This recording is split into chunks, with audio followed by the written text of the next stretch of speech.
Bonjour, donc là je vais vous montrer comment on passe de ça à ça.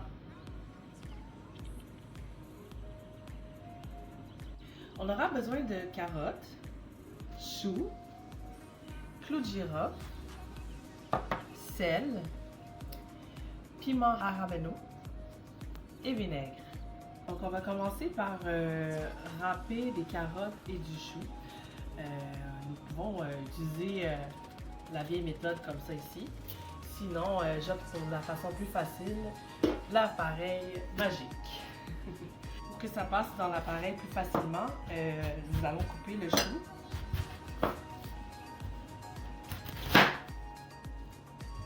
En 2, en 4 ou en 6, comme vous pouvez.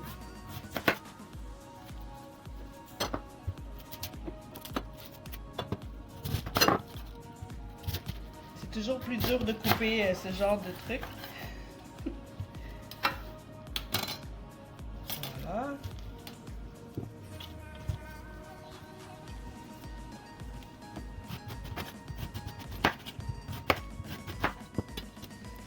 Donc, comme ça peut suffire. Et pour les carottes, l'appareil peut supporter la grosse carotte comme ça.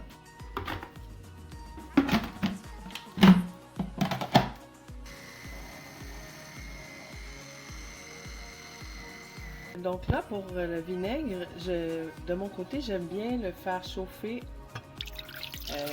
avec mon clou de girofle. Le faire chauffer pour donner le goût. Comme ça, tout le goût de clou de girofle va dans le vinaigre. Au lieu d'avoir le clou de girofle même dans le pot, une fois que notre pickles est préparé. Comme ça, c'est mieux.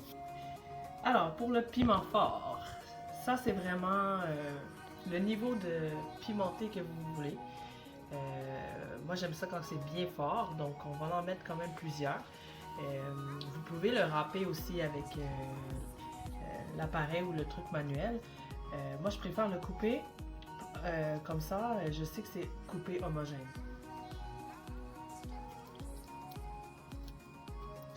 Je conseille des gants parce que c'est très fort, donc même après, si on se lave les mains, ça peut brûler.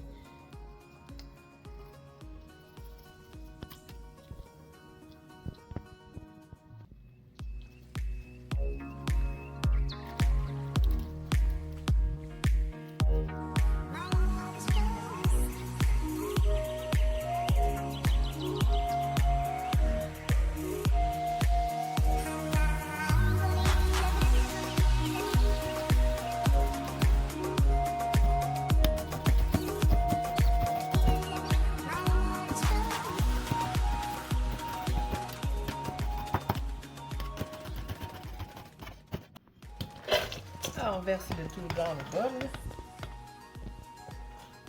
Donc mon chou et mes carottes sont râpés. On peut mettre aussi des oignons, ça c'est à notre goût, mais cette recette-ci, je le fais sans oignons. Le piment fort que j'ai finement haché à la main. Vous pouvez faire de la grosseur que vous voulez. Il y en a qui le font en plus petits morceaux. J'en mets beaucoup. Ça soit bien épicé. Donc on va mélanger.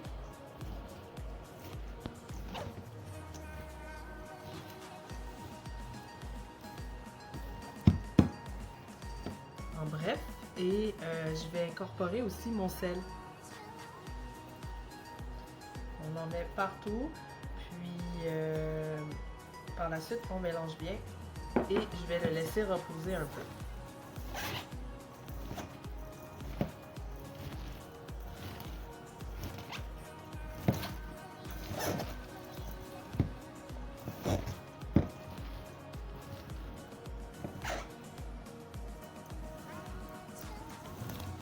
Et voilà, mes pots sont prêts, stérilisés. Donc je vais pouvoir mettre mon pickles à l'intérieur. Donc je vais verser mon vinaigre dans le contenant. Et on veut éviter les clous de girofle. C'est mieux. Après, une fois que tout a été reposé, c'est de remplir les contenants.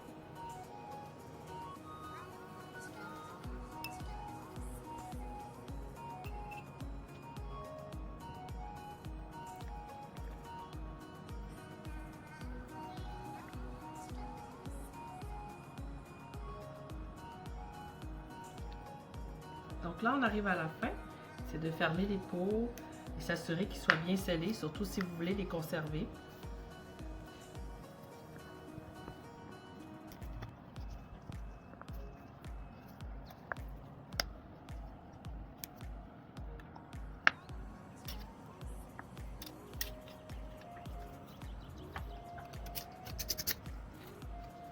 Après, on peut attendre au moins minimum une semaine avant de réouvrir pour le laisser mariner un peu. Sinon, ça peut se conserver quand même plusieurs mois. Ouais.